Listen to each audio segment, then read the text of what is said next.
Hi, everybody. Anaya, thank you for that beautiful introduction. I could not be prouder of everything you've done in your time with the Obama Foundation. And, of course, I couldn't be prouder of all of you in the graduating class of 2020, as well as the teachers and the coaches, and most of all, parents and family who guided you along the way. Now, graduating is a big achievement under any circumstances. Some of you have had to overcome serious obstacles along the way, whether it was an illness or a parent losing a job or living in a neighborhood where people too often count you out. Along with the usual challenges of growing up, all of you have had to deal with the added pressures of social media, reports of school shootings, and the specter of climate change.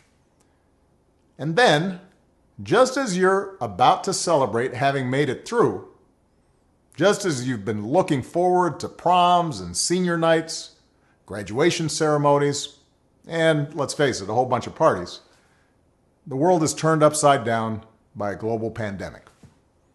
And as much as I'm sure you love your parents, I'll bet that being stuck at home with them and playing board games or watching Tiger King on TV is not exactly how you envisioned the last few months of your senior year.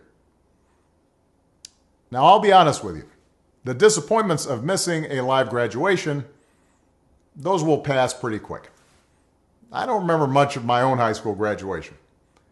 I know that not having to sit there and listen to a commencement speaker isn't all that bad. Mine usually go on way too long. Also, not that many people look great in those caps, especially if you have big ears like me.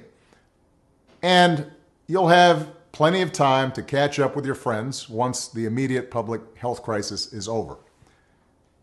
But what remains true is that your graduation marks your passage into adulthood, the time when you begin to take charge of your own life. It's when you get to decide what's important to you, the kind of career you want to pursue, who you want to build a family with, the values you want to live by. And given the current state of the world, that may be kind of scary. If you'd planned on going away for college, getting dropped off at campus in the fall, that's no longer a given. If you are planning to work while going to school, finding that first job is going to be tougher. Even families that are relatively well off are dealing with massive uncertainty. Those who were struggling before, they're hanging on by a thread. All of which means that you're going to have to grow up faster than some generations. This pandemic has shaken up the status quo and laid bare a lot of our country's deep-seated problems, from massive economic inequality to ongoing racial disparities to a lack of basic health care for people who need it. It's woken a lot of young people up to the fact that the old ways of doing things just don't work.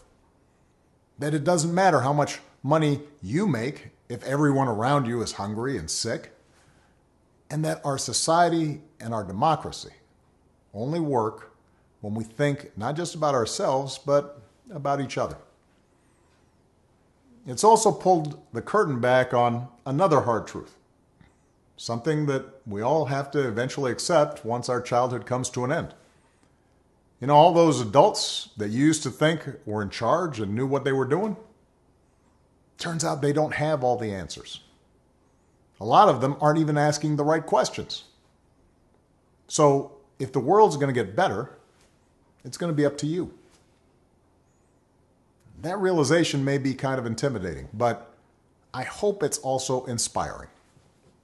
With all the challenges this country faces right now, nobody can tell you, no, you're too young to understand, or this is how it's always been done. Because with so much uncertainty, with everything suddenly up for grabs, this is your generation's world to shape. Since I'm one of the old guys, I won't tell you what to do with this power that rests in your hands, but I'll leave you with 3 quick pieces of advice. First, don't be afraid. America's gone through tough times before. Slavery, civil war, famine, disease, the Great Depression, and 9/11. And each time, we came out stronger. Usually because a new generation, young people like you, learned from past mistakes, and figured out how to make things better. Second, do what you think is right. Doing what feels good, what's convenient, what's easy, that's how little kids think.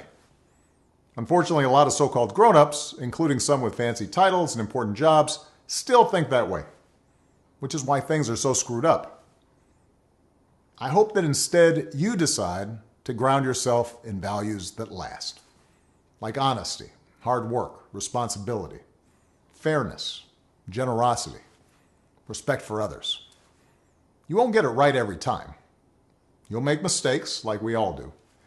But if you listen to the truth that's inside yourself, even when it's hard, even when it's inconvenient, people will notice.